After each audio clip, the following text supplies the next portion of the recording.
Greetings, outcasts, freethinkers, narrative questioners, dot connectors, and genuinely open-minded and outright curious inhabitants of whatever realm we exist in at the moment. You are about to embark on another free first-hour episode of The Melt. If you find yourself wanting to dig deeper and have the desire to join the conversation during our monthly Melt meetups, you might want to consider becoming a monthly subscriber. For as little as 3 lousy Babylon hokey-pokey tokens per month, you can have access to full-length, early, and exclusive episodes. Just visit patreon.com/themeltpodcast or click the link in the episode notes to set the process in motion. It's simple, painless, and very well might make you feel tingly inside. So without further ado, please enjoy the show!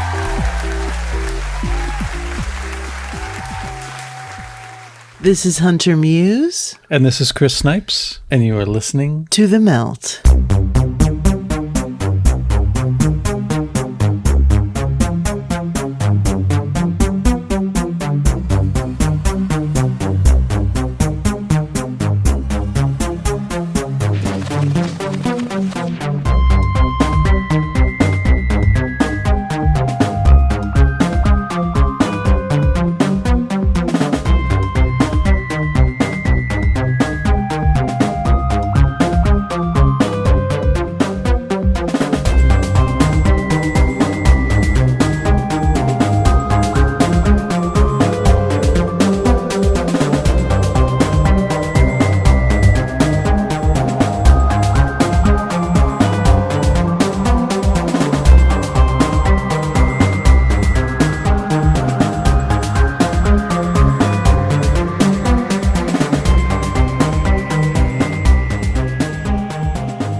Anything, so there you go. You know my problem? I watch too much news, man. That's my problem. That's why I'm so depressed all the time. I figured it out. I watch too much CNN, man.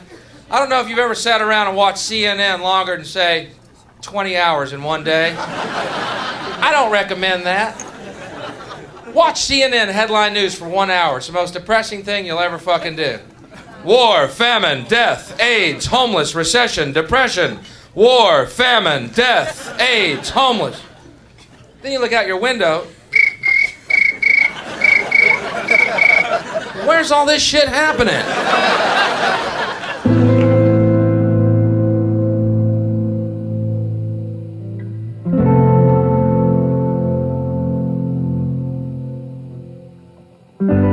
As we have discussed countless times before on this show, the media is not your friend. It's never so blatantly shown its crooked hand than during the last 2.5 years by homogenizing the narrative to the point that they enlisted the entertainment industry and the politicians also. Never has it been so obvious that all of these factions, along with the medical industrial complex and educational system, are all tentacles that lead back to the same metaphorical octopus. The stronger the propaganda became, the more ubiquitous the censorship. It's quite pathetic, really, just as is the ill-founded loyalty to the corrupt institutions of the world, which at this point are all pushing the same agenda. Today's guest, author and podcaster Charlie Robinson, wrote an excellent book back in 2017, The Octopus of Global Control, which is more relevant now than ever. I start off the conversation by asking Charlie in what ways his book is more relevant. Well, obviously, when I wrote the book, I divided it up into 8 tentacles. Obviously, octopus. It makes sense. And one of them was the medical tentacle. Yes. And when I was writing that, it was all about the pharmaceutical industry being convicted felons and that they had been fudging their trials and they'd been lying and they'd been caught, and basically like just about anything, any sort of corporate fraud you can be involved in. The pharmaceutical industry had been guilty of it, had been doing it, had been charged with it, had been found guilty of it in court, and had eventually either been found guilty or pled guilty and paid massive fines for it. So yes. I was coming at this from, just talking about as one of the tentacles, the medical industry being completely dirty. And then as a subset of that, talking about the vaccine component and the MMR shots and HPV and these shots that they've been putting out on the schedule. And I talked about how those are extremely dangerous. Now, since then, since 2017, obviously we moved into this new world, which is the COVID world. So some of that still applies in terms of the pharmaceutical industry didn't get any cleaner and their products didn't get any better. Now we have all of that, all of the madness I talked about there is all still relevant, but now we're just building on top of it. So we've got, the COVID, the virus that we shall not be named on YouTube. Fuck YouTube. We have that going on. We have rush to market shots. We have all these things that seem, that are part of this octopus. But we're just seeing, it's just a new scam, a new version of it. So where 2017, the book is relevant when you talk about fraud in the medical industry, you can point to all of the VAERS court and all the vaccine adverse effect damage that had been done. And you could point to that and you could say the pharmaceutical industry is dirty and they should never be trusted and look at all this destruction. And that would be correct. And you could read that whether 2017 or today, and that would still hold up. Problem is there's now more to it. Or I guess another way to look at that is that people will now read that chapter of the book and go, oh, I know exactly what you're talking about. Yes. You're talking about the dirty pharmaceutical industry. Now, if you read that in 2017 and you weren't really sure, and it was kind of news to you, you might believe it. And I'd cite quite a few, studies and I bring in as much evidence as I can. And you might go, well, you make a good case and this is probably true, but I'm not sure. And then you go through the last 2 years and now you go and look at that book and you would go, oh yeah. Now I understand what you're talking about. It's corrupt from top to bottom. It's blended in. It's not even a pharmaceutical industry anymore. It's hard to tell where it ends and where the government starts, where the regulatory agencies overlap. It's a Venn diagram where they're all connected. Exactly. So that part is as relevant today, but it's a little bit, it just has a new, I don't know. If I made a second edition of the book, it would be like now with extra COVID, Right. New and improved. New and improved. Okay, as I'm seeing the metaphorical octopus, like where before the tentacles might have been, we'll just imagine it as a gigantic octopus. The tentacles were coming out of the water, and somebody who wasn't familiar with the animal of an octopus might go, "Oh my God, what are these different things? They're operating." On their own. But it seems like lately the octopus is rising out of the water, and we're seeing very obviously and very blatantly that all these tentacles are leading to the same body. They're leading to the same place. More than, the connections, I think, have become unavoidable. It's just ridiculous. It's insane.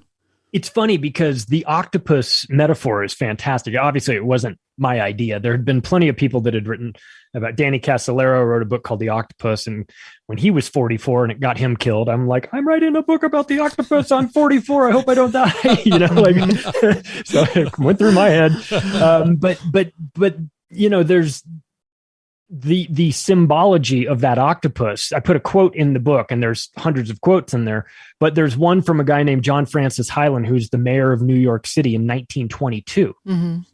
100 years ago. And he's talking about this sprawling octopus, and he's saying, in order to escape from mere generalizations, let me call it what it is. The Standard Oil Rockefeller interests are this octopus. That's what he specifically was talking about this. Yeah. He was saying that they have their tentacles in the media and in the pharmaceuticals and in the courthouses and in this and in politics and banking and everywhere. So you read that, and it's like a 3-paragraph quote, and when you start reading it, you don't know who it's from, and you don't know when it is, and you're reading it, and you're going, yes, and then you get to the end, and you're like, 1920, it's 100 years ago. Nothing has changed. Like if you read that, if I said it was Eric Adams, mayor of New York City, 2022, you'd be like, yep. Sounds right. Exactly. Maybe take the Rockefeller Standard Oil part out and replace it with, I don't know, United Nations. Yeah. Really. Yeah. Same thing. Exactly. So this idea of the octopus is great. It's actually perfect, because if you think about this animal, it's a mysterious animal known to be very intelligent, hard to find. When you catch one, when you get it in a cage or get it in a tank, it can change colors to blend in. It can change textures to blend in. It can spray ink right in your face and then bolt out of there. It can grab you, pull you in, and destroy you with a beak that's hidden that you never saw because you don't see the underside of them.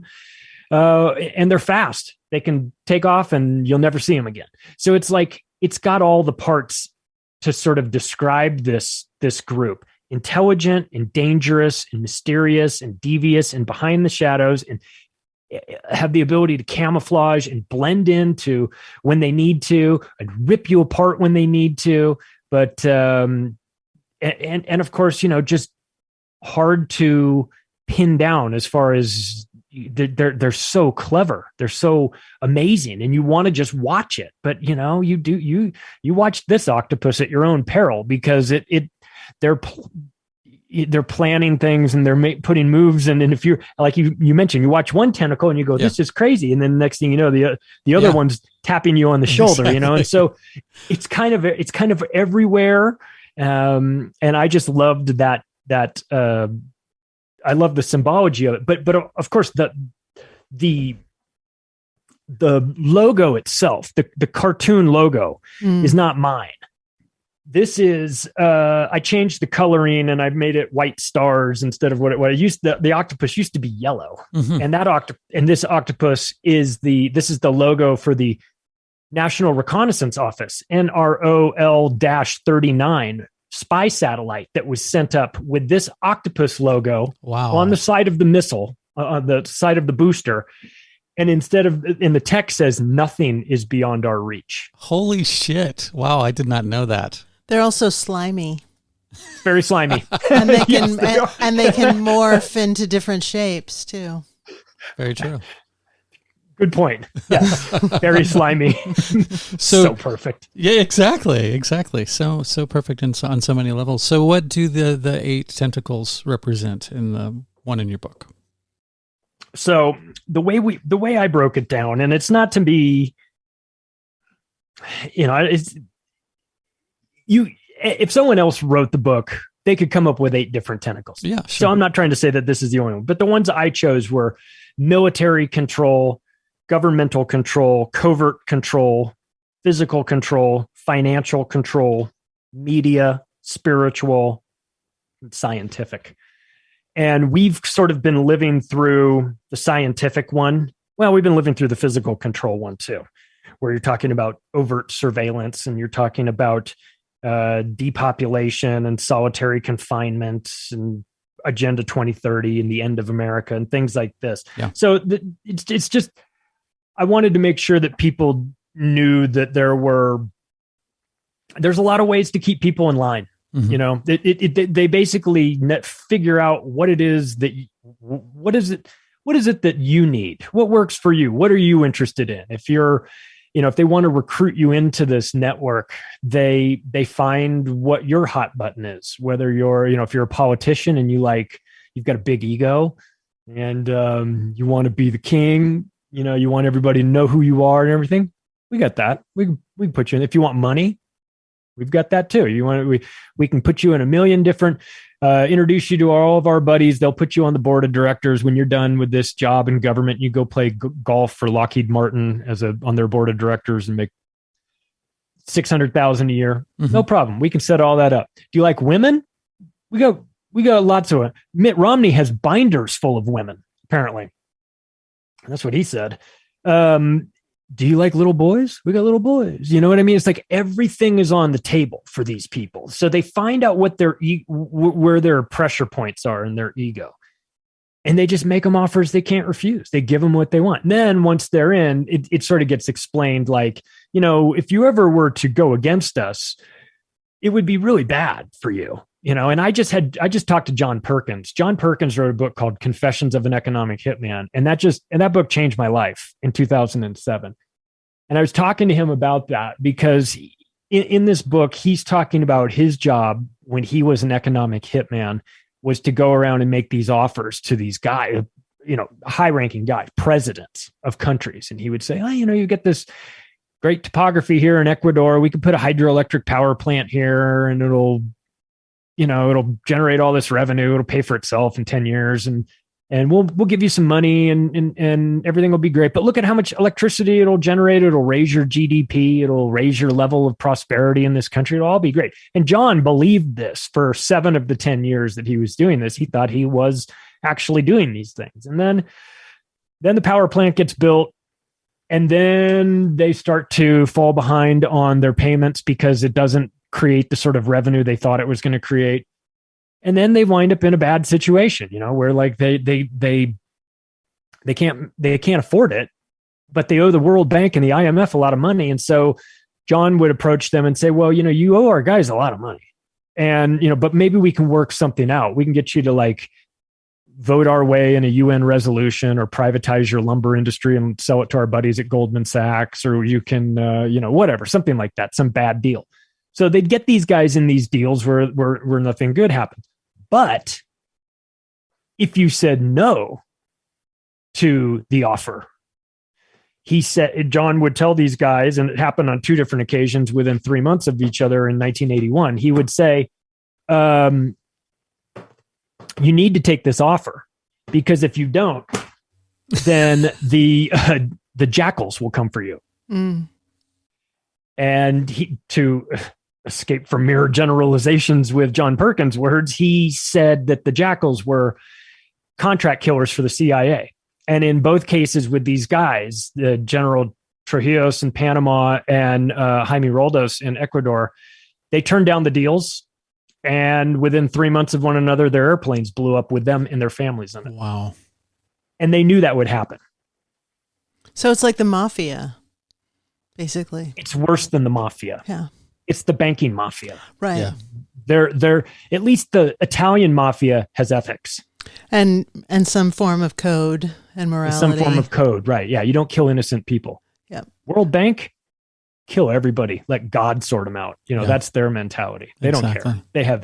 They are evil. Mm-hmm. And this group is pure evil. And John figured that out eventually and left and has devoted his life to trying to help the rainforest, which he admitted he was a part of helping to destroy, not knowing with his actions with these groups. So when I read that book in 2007, I went, whoa, okay, hang on a second. That actually wound up becoming like the pretext for my Octopus book, because I'm reading this in 2007 and it never occurred to me that large global banking entities would loan money to countries that couldn't afford it. It didn't make any sense to me. I mean, if you're a banker or you run a bank, I'm going to loan money to people who have the ability to pay me my money back. I got to get that money back, but they didn't want the money. Right. The IMF and World Bank, they didn't give a shit if these people ever paid them back. Yeah. They wanted the control. Exactly. They wanted, and I went, loan fake money out, take back tangible assets when they default. So, money that just it's funny money, comes from the Fed and comes. So I'm living in Las Vegas in 2007, working in new home sales, selling real estate.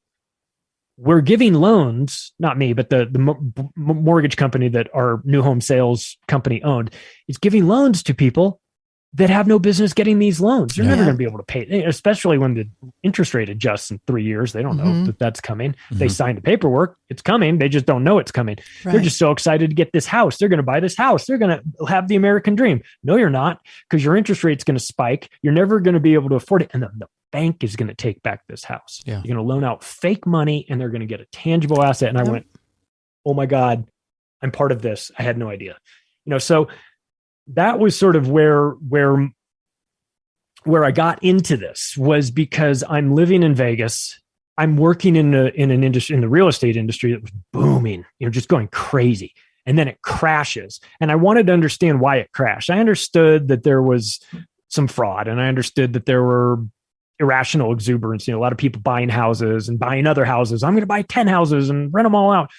And you can only do that for so long. And I just wanted to understand how it worked. And part of understanding how it worked was John Perkins' book. It was that Confessions of an Economic Hitman. And that led me to the World Bank and the IMF. And then I thought, well, this is like a carnival game. It's like a rigged carnival game. Like try the ring toss carnival thing. And then you're like, I can't get them. It's like, you have to understand, if you knew how the game was laid out, you would never play it. And so that's how I felt after 2008, 9, all that, everything crashed. I was like, I don't want to play the game anymore, but I would like to know how it works, just so I don't sort of step into that trap. And that's what I did for many, many years, sort of putting all this information together. And then that wound up being the Octopus book. Fantastic. So what, in this metaphorical octopus, what does the body represent something different, the thing that motivates all the tentacles? And what would that be defined as?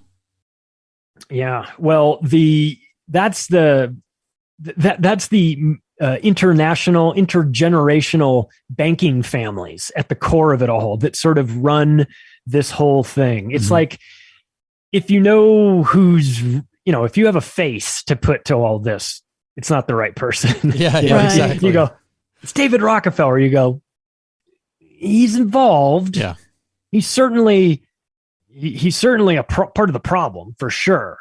But there's always somebody else that's sort of up above. And this is the thing. It's like when it's in your best interest to not be known, then you will not be known. You shall stay in the shadows and let all these disposable people do your work for you. Let these narcissists in government come in. I'm going to be the president. I'm going to be a senator and everything. Oh, okay. All right. Yeah. You be the senator. You be the senator. You're in charge. We'll make sure that you get to where you need to be. You be in charge. All right, buddy. You're just as in charge as you want to believe you are. But they run the show. These guys that don't play ball, they don't go anywhere. The ones that do wind up like the Clintons. They wind up in position, untouchable, protected, internationally protected. I mean, the Clintons are a prime example of somebody that has played ball and have been rewarded with lifetime of protection. Nothing will ever happen to them. So, and that's because they have proven themselves to be very valuable members to the Octopus. And they have a role, they have a job. In Bill's case, it was drug trafficking through Mena, Arkansas. He was rewarded with that, with the presidency. And from there, they said, now you can start your Clinton Foundation grift and make yourself really rich. So, of course, not that he wasn't making a ton of money in Arkansas, but not the type of money that they make with the Clinton Foundation, where we're talking about hundreds of billions of dollars that goes missing through them. Some people think that the people pulling the strings in this world, there's even something that goes beyond the bankers, something maybe more of a darker or an occult nature. Do you think that there's anything animating the octopus from outside of the octopus? Like the brain. Yeah, I honestly wouldn't be surprised. I've never experienced anything like that. Sure. I don't know anybody that's experienced something like that. But there's a lot of talk about a non-human influence. We can define that however you want. And Is it pizza?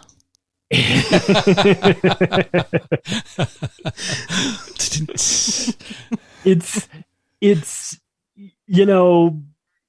you get the David Icke treatment when you start talking about this stuff. Sure. You people go, okay, have a seat. We'll get you, fitted for your tinfoil hat. And you go, okay, I get that. Yeah, we go I understand that. And I understand why people go crazy, but if we can put that aside for a moment, there's a whole lot of things going on that we don't really understand, that we don't know. And if we are of the opinion that what we see with our eyeballs or hear with our little old ears or smell with our nose is the only thing going on, we're missing a huge portion of reality. Sure. And I've gone down that psychedelic road enough to know that there is a world beyond our eyes. I think that's interesting and cool. And I'm fascinated to know more about it. I wouldn't pretend to understand how it all works. I do think that there is a interdimensional component to it. We'll just put it that way. I'll tell you why I think that. Not because I have any particular information about it, because I don't know how that part works. But I believe it to be a relevant part of this because the people that are in a position of power, they believe it. Yeah. So it almost doesn't matter what I think. Mm-hmm. I can go, oh, that's crazy. Well, maybe it is and maybe it isn't. But they think it's real. And if they think it's real, it now becomes real to us. If it's not real, but they think it's real, it doesn't matter because it's a real problem for us because these people are acting accordingly. Yes. They're acting as if they're being told to do something. They're acting as, and this stuff goes back. This is not just like Clintons and Bushes or anything. We're talking about like ancient Babylonian type stuff, sure. Sacrificing babies to Baal and things like that. Mm-hmm. This has gone on for thousands of years. There's definitely some high strangeness associated with this. Child sacrifices, mass murders, rituals, things like this, all this stuff that we don't want to think about. It happens, and it happens in the form of sacrifices to off-world entities and interdimensional beings and things like that. And so it's like, it's very easy for us to go, that's crazy. Of course it's crazy. I mean, that goes without saying it's crazy, but it doesn't mean it's not true. Absolutely. And they feel compelled to act in a way that is very unhuman, very non-human. And so when the humans that think that they're having access to these beings, when they're acting in a way that is unhuman, leads me to believe that they are being told to act that way. They're being told, you do this and we will give you something in exchange, because they're very loyal to these beings. And there's always talk of it. It always kind of comes back to that. Yeah. And so we think we're so modern and we've got computers and cell phones and all this stuff and telescopes and we know it all. But thousands of years ago, they were doing very similar things, sacrificing kids, being told, by those on high that there's something else that's, driving them and forcing them to do these things. I'm hesitant to be dismissive of that stuff, even though I don't have all the answers to it. I don't have any answers to it, frankly. Yeah. But I don't want to be dismissive of it just because I go, it sounds crazy. It all sounds crazy. Believe me, that's just the price of admission, is that you're going to hear some crazy things, but and not all of it's true, of course, but some of it is true. And these people believe it to be true. That's the part that really gets me. It's like, it almost doesn't matter what I think or what you think or anything, but it's these people in positions of power on our planet, not the extraterrestrial types, but the ones that are in positions of power on our planet, it matters to them. So by default, it matters to me because I'm watching them and they're acting like they're being forced to do something. They're acting like they have to do something. And so I'm curious why they feel that urge. So there may be a non-human brain behind this whole octopus. And that's, of course, what David Icke talks about. I'll be seeing David in a couple months in Mexico at an Acapulco. We're both going to be speaking there. And so, he that sort of stuff, that sent me off into a whole different direction, a whole new orbit. So I appreciate the ideas. I appreciate thinking about that and talking about that. Yeah. But again, I know people that know way more about that than me. Sure. And those people all have like a hardcore religious background. And so they know the details. They know stuff. And I just go, I don't know that. I don't know anything about, the Old Testament says this, and this, and this book says this. And I just go, if you say so. I mean, I don't know. I don't know enough about it, but well, there's only so much money you can collect. And exactly. then it gets to a point where it's not about money anymore. It's about power and maybe gathering power. And by doing these sacrifices, it goes back to what you're saying. It doesn't matter if you and I believe in these things. What matters is the people who are doing these sacrifices believe in it. Right. It's such a good point too, because it's You go, oh, you're going to do this for money? And it's like, Yeah. This is beyond money. Exactly. This is you are compelled to do this for some other reason. Maybe it's power. Maybe it's influence. Maybe you're promised eternal life. I don't know. I don't know what the deal is, but I'm not interested in the deal. I'm not interested in that. You want to make it in Hollywood? I'll make you a star. Yeah. But first, you got to do X, Y, and Z. Sign the dotted line. Yeah. Yeah. Sign the dotted line. Come here. Yes. Harvey Weinstein wants to talk to you. Well, I just asked that because whenever the bank is set at the top of the driving force behind all the tentacles, I think those people, do they really need money? They don't need money. They're above money. So to me, there has to be something, at least a layer or two beyond that. And that's what caused me to ask that question. I think the banking and the money component is a really great form of control. Mm-hmm. Exactly. It's very useful to keep people in line. You need this money in order to do the things you need to do, or in order to keep yourself alive, frankly. You need this money. So in order to do it, you have to sort of play by these rules, and they set the rules. So yeah, money is definitely important in terms of using it for control. And it is not the goal. Accumulating more money is not the goal, because they run the central banks. It's to manage populations. That's it. Yeah. That's it. It is a tool for population management. It is a tool for, but what people have asked me, like, 8 tentacles, which is the most dangerous? I say, yes. Banking. 100%. Banking is the most dangerous one. Like, really? Even more so than you got military in there. Banking is more dangerous than military. Yes, because the military doesn't happen without the banking, and the banking can make decisions and wipe and completely cut off entire countries from access to funds and dry them up and starve them out. Look what's happening in Yemen. We're seeing a catastrophe, unimaginable proportions of people just starving to death. Bankers do that. Yeah. Banks starve people to death. Exactly. So I have no respect for the banks, no respect at all for that industry and those people, and what's funny is that you get into this world, since we're speaking of like sacrifices and whatnot. We get into this world where we had our Dutch banker friend who came out and said he was rising through the ranks in the banking world. He was at a really high level, but ready to go higher. And they were, he went to the parties, and there was one party in which they said,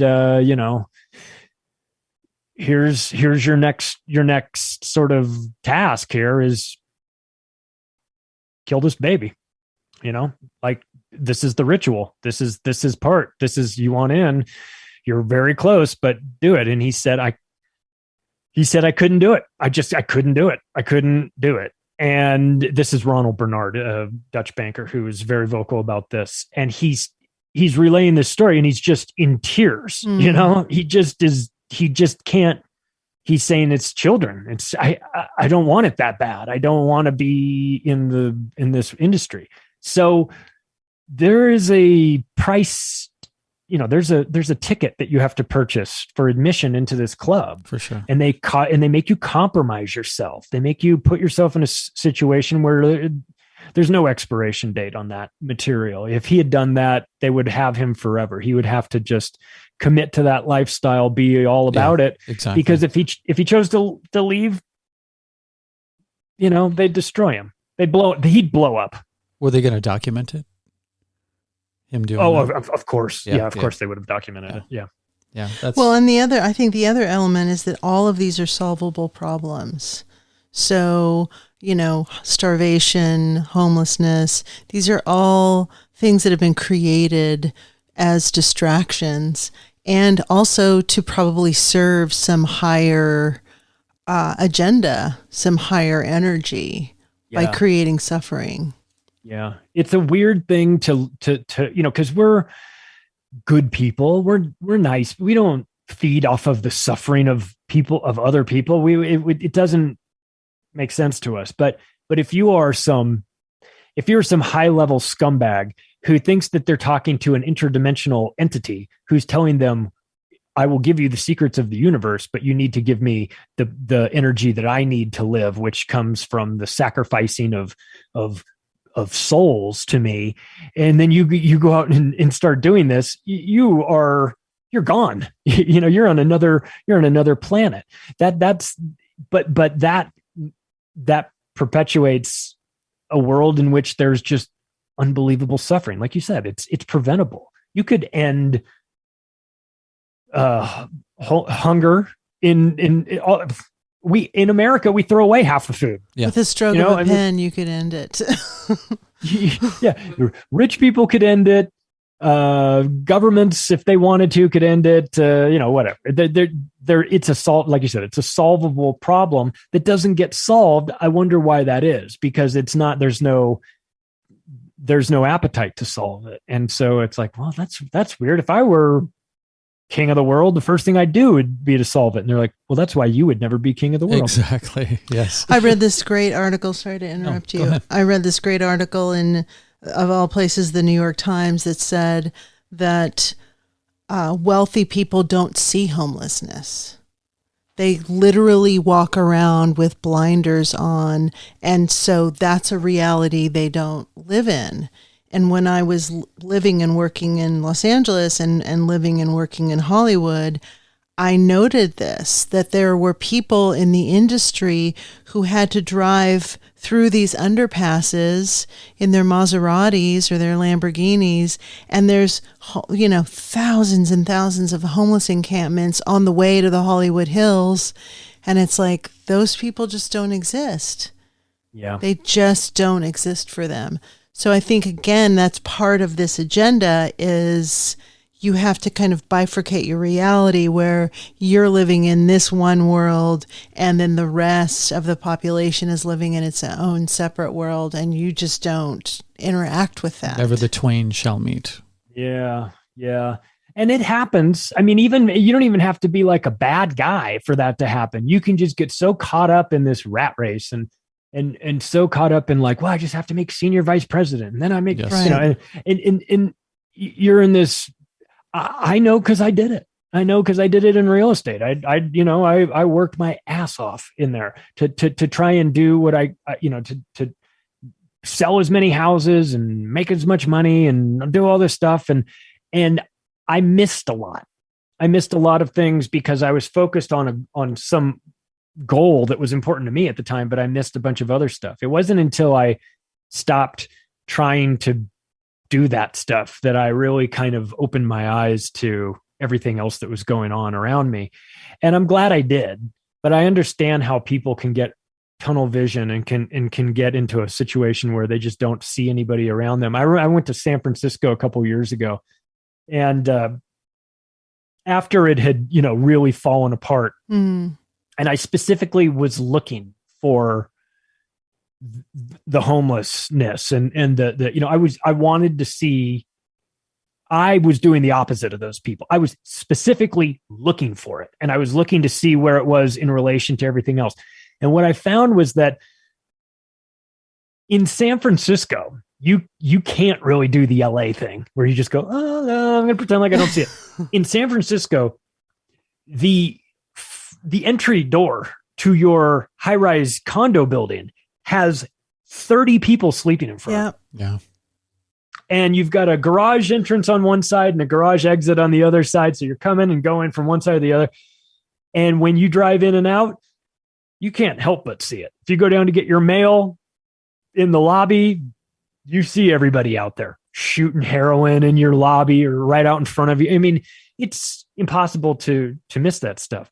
So the juxtaposition of this Silicon Valley, tech center, billionaires, millionaires, everywhere, and people pissing on the sidewalk while you're outdoor at a restaurant having brunch. Exactly. And that's the reality of San Francisco. And it is so crazy to me that we've normalized that people aren't just completely up in arms about that. It just goes to show that, like, you can, if you give society enough time, they'll just normalize insanity. On many levels. Is what tentacle would is there one that had to do with? I should have had the list in front of me. Sorry. I wrote it down. Oh, you did? Mm-hmm. Oh, then I need to put my glasses on. And maybe I should formulate this question when I have it. But I was going to say the kind of insanity that we are inclusive of right now. I shouldn't say we, but many are inclusive of now. The gender stuff, the race stuff. Like this is, the left. And I'm just going to, I hate saying that because it makes me sound like I'm on the right, but I'm not. I have on the same problem. Yes, I've I know. The dilemma has gotten so inclusive that that we've lowered the bar for humanity in so many ways. What tentacle do you think that would fall under? I'm so tempted to make a joke. Tentacle changing genders or something. Oh, please do. An octopus, can they change What are the genders? animals that can change genders? I know that there are a couple of them out there. I don't Slugs? know. Slugs. Yeah. Right, slugs. Yeah, this is the slug. All right. So this is the it's I don't know. Maybe it would be let's see if I could fit it into one of these. Maybe it might be media control, to be honest with you. Sure. Yeah. Because it's such an abnormal and unnatural thing to talk about, like, I'm cake gender. And everyone's like, why do you have that thought? That's not something you would normally have. You have that because of TikTok or Instagram or YouTube or your nightly news or whatever. I mean, there's some screen that's telling kids, and I say kids specifically because this wasn't a problem when I was growing up, but it is now. And I have an 11-year-old, and I have to worry if she's going to come home one day and think that she's a saber-toothed tiger or something, I don't know. But this idea is that the media can make you believe absurdities. They can make you believe that there's 114 different genders out there, and that is fascinating. As a writer, I'm fascinated by that. Like, wow. But as a human being and a member of society with a family, I'm terrified of that power, the power that the media has. They can make insane ideas, given enough time, seem plausible. Mm-hmm. They can start wars. They can, I mean, gender confusion is one thing, but you get the media all in agreement that they're going to start talking about, do we bomb Iran next week, the week after that, or 3 weeks from now? And everyone's like, I don't want to bomb Iran ever. But give that a year of them doing that every single day, talking about Iran. Mm-hmm. And then ask that question a year from now, when do we bomb? And they're like, why haven't we done it already? Yeah. Exactly. So the media component of this, I would say, if I had to sort of go down and say who's running the gender thing, well, there's a lot of people sort of involved in that, a lot of big money behind that. It's certainly an agenda. The medical, but the media's role in normalizing insanity is very dangerous. That's why I think the banking tentacle is the most dangerous for humanity, but the tentacle that I have the most contempt for is the media.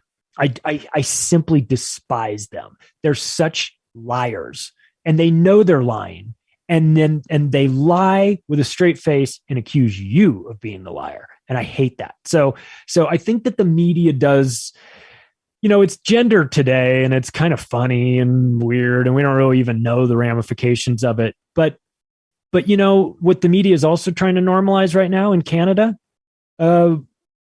your own selective suicide. Mm-hmm. I've heard a little about that, but I don't know much. Yeah. It's called MAIDS. And it is medical assistance in dying. And Canada has started to normalize that. In 2021, there were 10,000 medical assisted suicides in Canada. Are these people with terminal diseases or people that are just sick of living? So in June of 2016, it became legal. And then in March of 2021, the law was amended And they added a new piece, 2 sentences into this that now says, quote, the law no longer requires a person's natural death to be reasonably foreseeable to access medical assistance in dying. So you don't even have to be like, I have stage 12 cancer. It's coming for me next month. I'm dead. I want to go now. I feel you don't even need that. You can be depressed or have a lot of bills. That's insane. Yeah. The guy they were interviewing was talking about that. He's like, I'm injured and I've never felt right. And I'm in this 1-bedroom place and they're throwing me out and I don't really have anywhere else to go. So I've signed up for this program to medically end my life. And it's like, where are we? Like, what are we doing? This is crazy. And there's also, now they're starting. So the reason why I say like the media can make absurdities seem plausible. They've also got this company called Simon, which is a home decor and clothing company.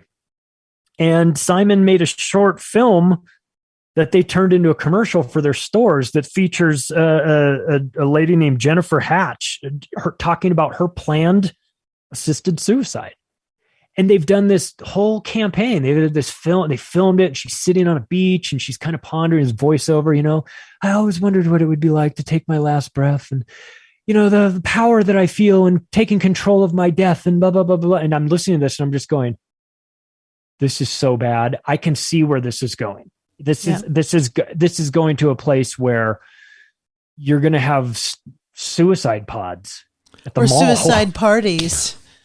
Parties. Exactly. Well, I just recorded an episode of Macroaggressions where I was talking about that. I just did it today. So that's why this is all kind of fresh in my mind. But it's like, I was kind of saying that in this ad, it felt like an Abercrombie and Fitch ad, where they're selling lifestyle, but really what they're selling is death style. Right. How do you want to go out? And I've thought, wow, we have really reached the end of humanity. If we're coming up with fancy ways to make killing yourself sound cool.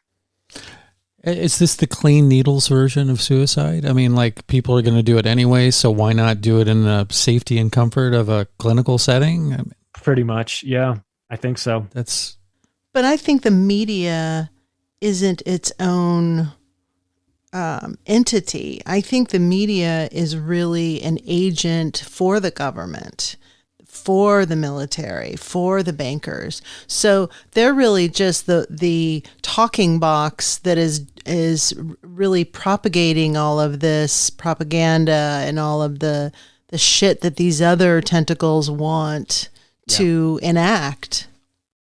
I agree 100% because I've said it this way before, whether it's JFK or 9/11 or COVID, the media is always driving the getaway car. Exactly. Just always are. None of these things would stick. None of the things that you believe about those 3 events you would believe if it wasn't for the persistent coverage and the narrative crafting of the media, where the media says, this is what happened. Lone gunman. Anything else is a conspiracy theory. Oswald acted alone. Ruby shot Oswald, blah, blah, blah. And you go, I have questions. I go, no. Science is settled, Yeah. And then you get to 9/11 and the same thing. And they take 19 Arab hijackers with box cutters. And you go, I have questions. They said, nope, you're not allowed to ask questions. And you go, well, COVID. They go, everyone's going to die. And you all have to take this magic potion. It's like, I have questions. They said, no. So when you're not allowed to ask questions about the event and the media and the government are working together, something bad is happening. Exactly. So I agree with you that the media is they're not in it to make money either.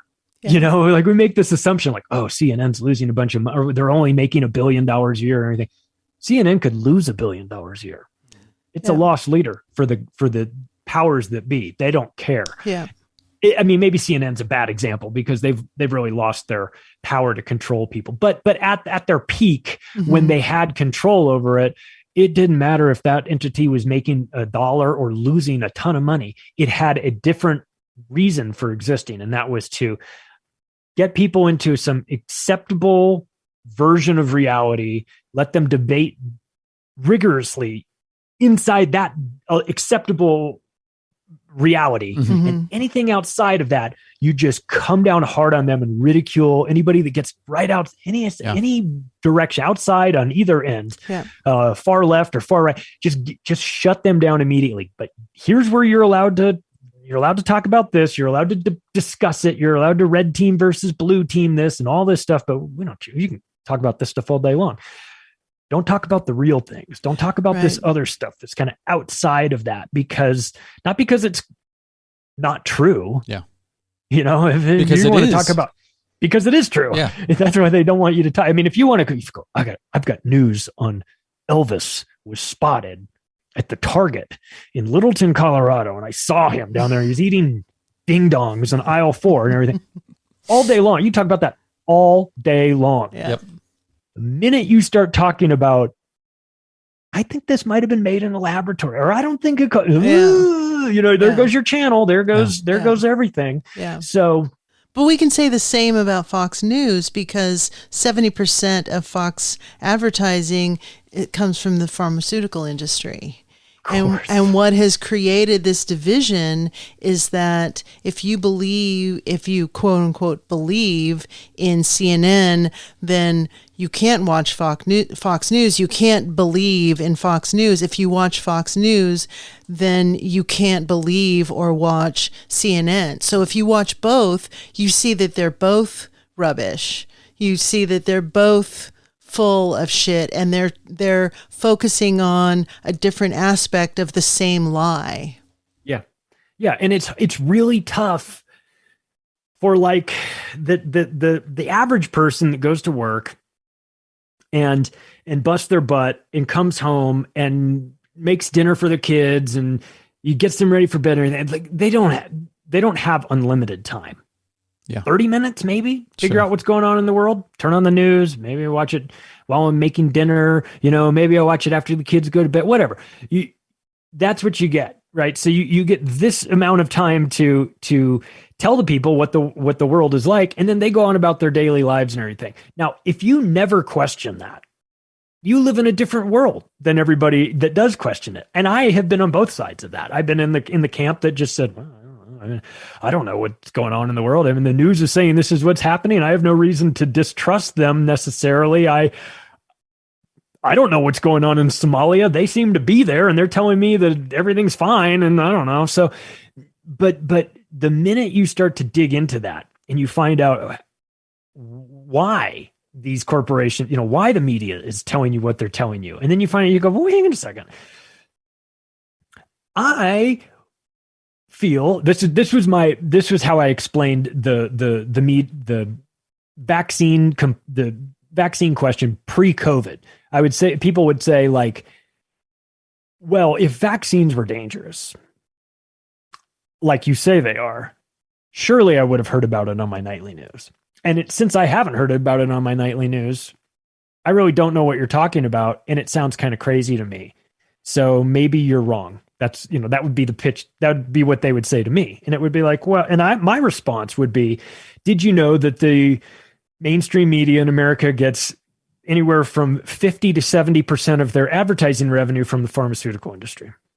They would say, no, I didn't know that. And I say, okay. So knowing if you get 50 to 70, let's just say you get 60% of your advertising revenue from the pharmaceutical industry, are you going to be, from a business standpoint, not an actual news reporting standpoint, but from a business standpoint, are you going to write a big expose on how the pharmaceutical industry is killing people?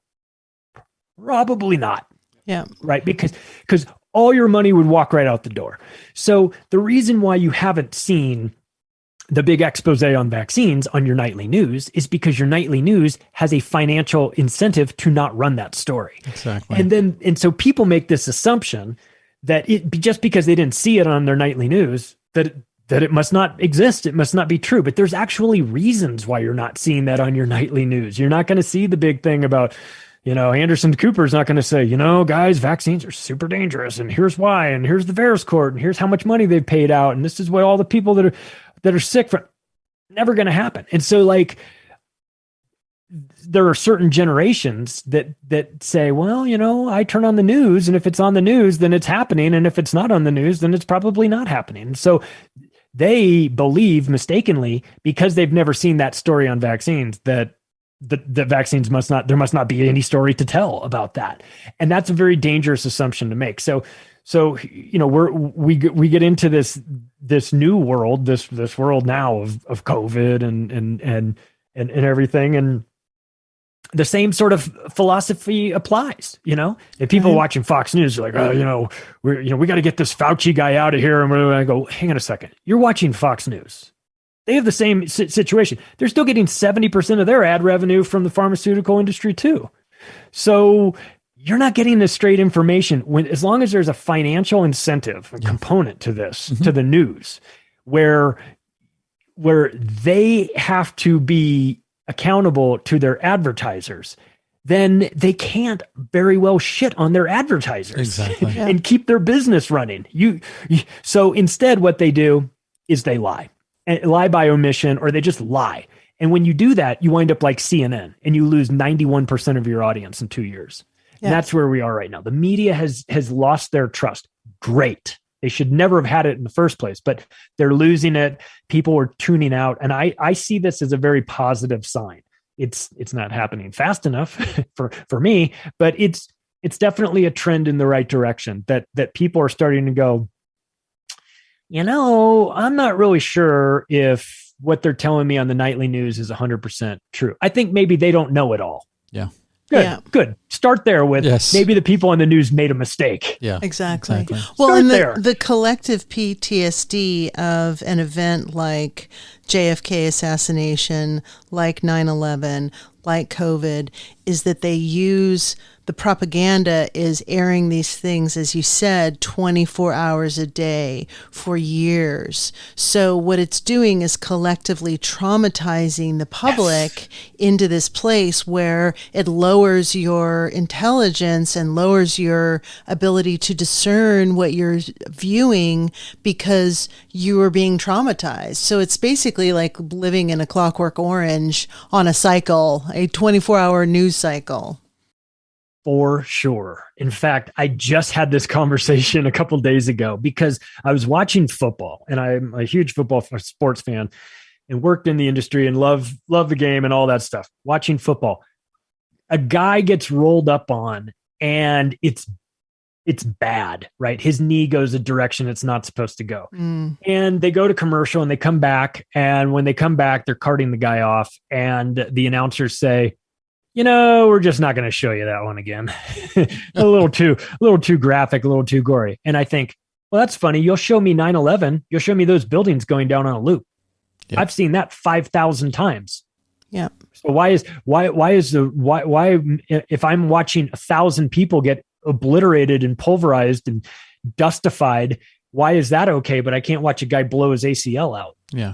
You remember when Joe Montana broke his leg in the game, and that was on a loop, and I was like, I cannot believe they keep showing this. It was gross. Yeah, I do remember that. Yep. Yeah, and so there is a component to this. Let's just call it what it is: trauma-based mind control. Mm-hmm. Absolutely. And they show you 9/11, a snuff film, over and over and over and over again. And they could very easily say, you've seen it, you don't need to see it again. But they don't do that. They want you to see it. They want you to relive that trauma, even if you weren't alive for it. I mean, I was very much alive watching that, going, I can't believe I'm seeing this. But and they could have said, it's graphic. We're just, if you want to see it, go on the internet and find it yourself, but we're just not going to show it to you. Yeah. That's not the case. It's the cover of Time magazine. It's just the loop over and over. Buildings coming, planes coming in. What does that do to you?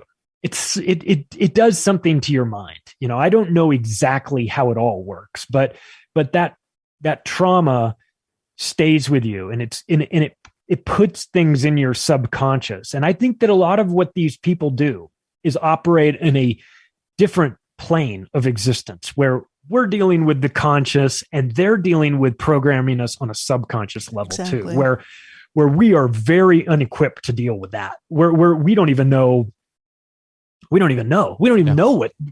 how far. I mean, the average person doesn't know how powerful the subconscious is. They know. Yes. Right. They have Tavistock Institute working on this. They have scientists working on this. They have LSD experiments. They have all kinds of things. They know the power of that, of your subconscious. And so when I see, they're not trying to get me to feel one way or another about a war in Afghanistan by showing me some guy blowing his knee out, right? But they want me to feel a certain way when I see those planes going into buildings. They want me to feel a certain way, and they have done that on a level that is that I think is it's almost like it's like magic. It's like magic to us, to program someone's subconscious. Woo. Charlie, maybe you, before we bow out here, you can tell people where they can find you and your work online. Sure. So my podcast is called Macroaggressions. It goes out twice a week, once as a monologue and once as an interview. It's in video format and audio format. So as a podcast everywhere. In video, it's on Rockfin, Odyssey, Band.video, Vigilante.tv. My website is the Octopus of Global Control.com. That's the name of first book. I've written 3 books. Uh-huh. All the books can be found on Amazon. You can follow me on Twitter at Macroaggression if you want to, where I argue with robots more than likely. I tell myself they're not robots, but we all know they are. Of course. And then I'm speaking at I'm speaking at an Acapulco again this year. So for anyone that wants to get out of the cold in February and go to Acapulco, Mexico, please do. I'll be there with Ron Paul, Max Egan, Larkin Rose, David Icke, Del Bigtree, Mark Passio, bunch of doctors. Yeah, it'll be good. So I encourage people, if they're interested in my work, take a look. But thank you guys for having me on. Oh, our pleasure. I always enjoy these deep dives because it's not necessarily the solution, but it is definitely part of the solution. It is having the conversation and talking about this stuff and verbalizing it. And from there, it allows you to sort of make moves accordingly. So thanks for the opportunity. I really appreciate it. Yeah, it's completely our pleasure. And we will have you again on again, not have you again. We'll have you again. That sounds... You can have me again. Sounds kind of racy, doesn't it? Sure.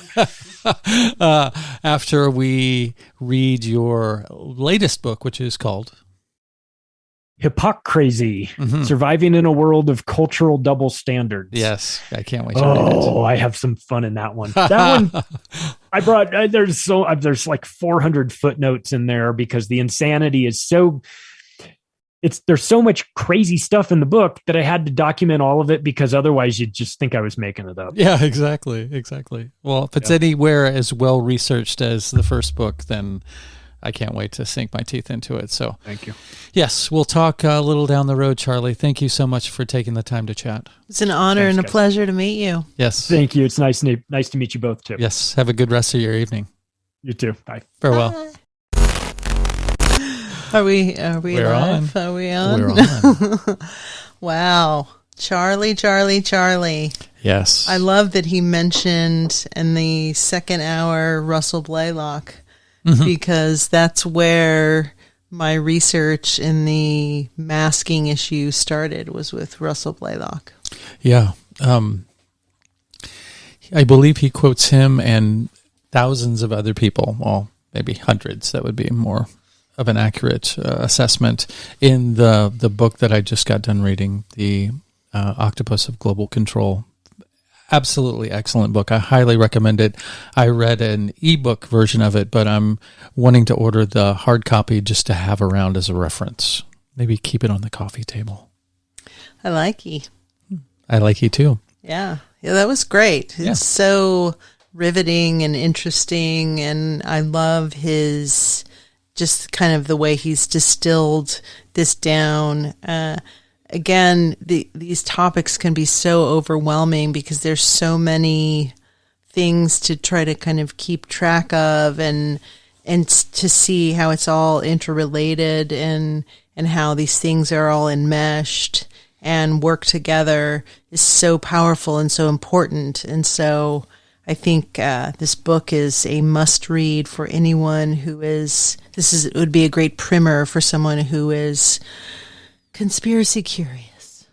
Yeah, and it's not really, I mean, that's the thing. When I asked him about is there any dark forces do you suspect behind all of this banking and military and stuff like that, he didn't really cover that in the book. It was more of a stick to the facts kind of deal.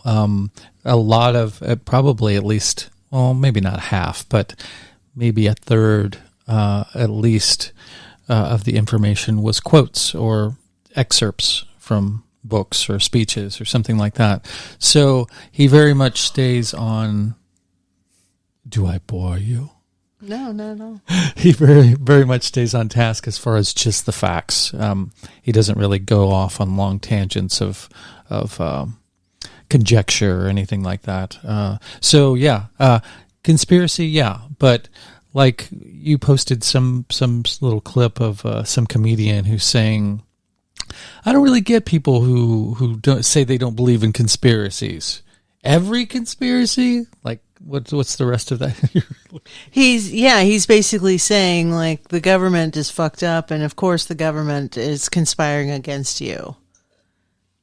Yeah, I think what I was going to bring up in the conversation too is that something that I've seen during the last couple of years that I haven't really noticed before. Maybe it was there and I just wasn't really paying attention because I didn't sit around soaking up lots of media, but how many preemptive fires were attempted to be extinguished by warning people of all these conspiracy theories and conspiracy theorists who had all these wild ideas about just about everything that was outside of the narrative that you're supposed to pay attention to. Yeah. So. Ron Funches is the name of the comedian. Yeah, he looked familiar. Did we see a whole show of him? I've watched him before. He was on, I want to say he used to be on the Chelsea Handler show, but I've seen his stand-up before. Hey, you guys got to eat, Not a big fan of Chelsea Handler. Yeah, whatever. Chelsea schmelzy. But I like his comedy. I think he's on point when he makes that type of a remark. Mm-hmm. He's brave. Yeah. Brave. I like the way that Charlie handles this information too, because he doesn't speak like somebody who is rendered cynical by it.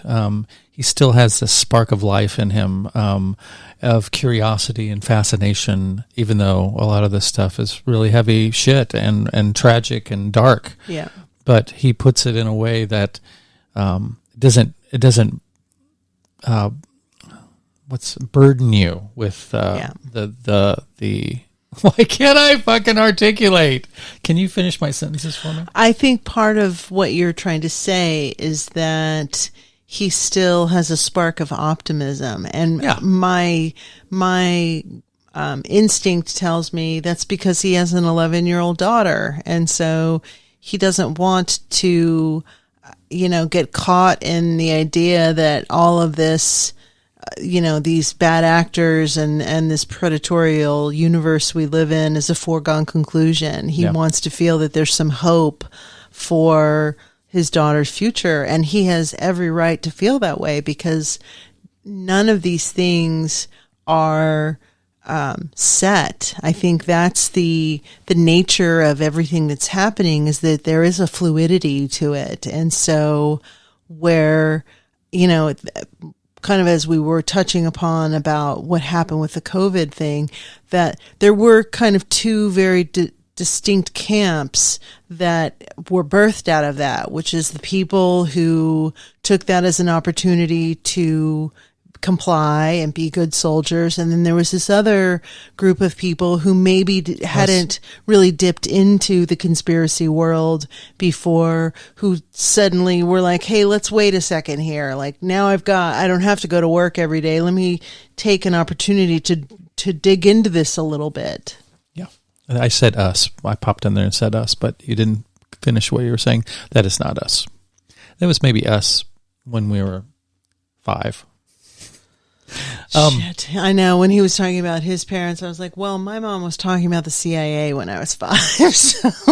Yeah, I didn't even pay attention and know who was president half the time. Oh, I did know who was president because they made fun of it all the time on Saturday Night Live. Yeah, I did.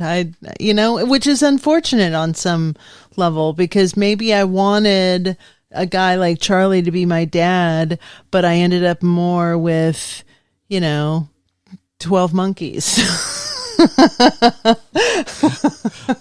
That's a way of putting it, in a wrestling costume. Yeah, I could see Charlie being the kind of newscaster that I would pay attention to. He should do his own version of The Daily Show.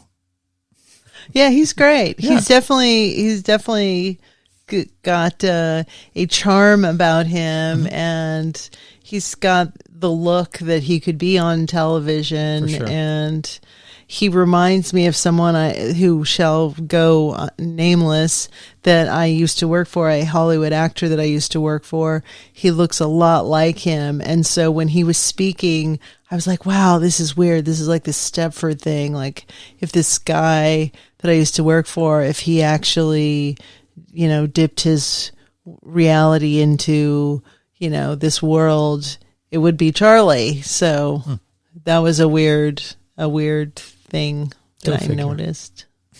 Those people are weird. Anywho, is there any other closing comments that you have? So we don't have to tell people what we talked about in the second hour, because if you're listening to this, no, I put the epilogue yes, on the end of both versions of the episode. So did you write down what we talked about in the second hour? I wrote Russell Blaylock, Macroaggressions, which is his podcast. Excellent podcast. Octopus of Global Control, which is the book that Chris read. Then he's got Hippo Crazy, which is his new book, which we highly recommend that you guys support Charlie Robinson and get that new book. But one thing that I know we talked about in the first hour, but I just want to make sure that we touch on again, is that a lot of this started for him with the John Perkins book, Confessions of an Economic Hitman. And I would urge you guys and gals to find that book and read that book, because I think it's one of these things where anyone who's laying out a specific arm of this octopus in a very cogent manner is a book that should be read. So I'm going to go find that book right now. I'm going to run out of this room on the streets looking for it, screaming, calling for it, with no shoes on. Here, bookie. In the cold. Very cold outside. It's cold here. Well, thank you all for listening. Hopefully you were able to glean something positive out of that. I certainly did. I'm glad we had Charlie on, and I look forward to having him on again. I did. I feel charged up by that interview. I really, I feel so happy when we speak to people who get it and understand what the fuck is going on. And it does, there's something galvanizing about that. And I know that, we don't know who's listening to this, and we certainly hope that these interviews and these conversations galvanize you. But just know that you're not alone. If you have any questions or doubts about what the mainstream narrative is, you are supported and loved, and there's people out in the world who get it too and are curious too, and you're talking and listening to two of them. If you're talking to us, we can't hear you, but we could if you talk louder. She talks to movies we watch all the time. How dare you? How dare I point out the truth? Isn't that why I'm here? Fact. You want me to just be your yes man? Nope. Okay. If you have any guest suggestions, casserole recipes, praise, or Criticism. Criticism. Bring it. bring it. We to want it. We love it. The Melt Podcast at protonmail.com, or Shout out to Hunter-Muse at protonmail.com. Please, no more dick pics. I'm just kidding. I'm not getting any dick pics. And it's the first time hearing about and it. please don't send me any dick pics. Whatever You just planted. It's like his mom saying, or his grandma saying, Charlie's. It was Grandpa. Grandpa, don't smoke the weeds. Like you just planted ideas. But send me pictures of people named Dick, like Dick Nixon, Dick Dale. We'll go with that. I love you. We love you. I love you. I love you. Now I'm all confused. You said I love you, and I thought you were talking to me, but you were looking at the I microphone. said it in a way that it should have been you, but I was looking at it, so I'm confused. I'm totally confused. I think I need to eat. Yeah. Okay. We love you. We hope you enjoyed it, and there's, of course, as always, lots of great stuff. And if there's anybody you'd like to see on the show, please let us know. All right. Until next time. Meow. Ta-ta. Vaccine, just a little jab, don't worry, mate. It's not that bad. Small price to pay for proven protection that could save your ass from a COVID infection. Yeah, science has done it again. A new solution to the mess that we're in. Creating a new way to save the planet so we can get back to our regular habits. But here's the issue, and it's quite severe. We need everyone in, or the result is clear. The virus will loiter outside your home, try to steal your breath, infect your dome. But if everyone is keen to go and get the vax, you're gonna be safe in the face of virus attacks. Defend ourselves from known mutations, party sensations across the nation. Vax the nation, vax the nation, vax the nation, vaccinate the nation, vax the nation, vax the nation, vaccinate the nation. I like the idea about how we get them so soon. Doesn't a vaccine take 10 years to produce? About funding, yeah, it could take a wee while. But COVID had that cash lined up for fucking miles. Reason it went quicker, cause the money rolled in thicker, meaning trials could be bigger, more results to deliver.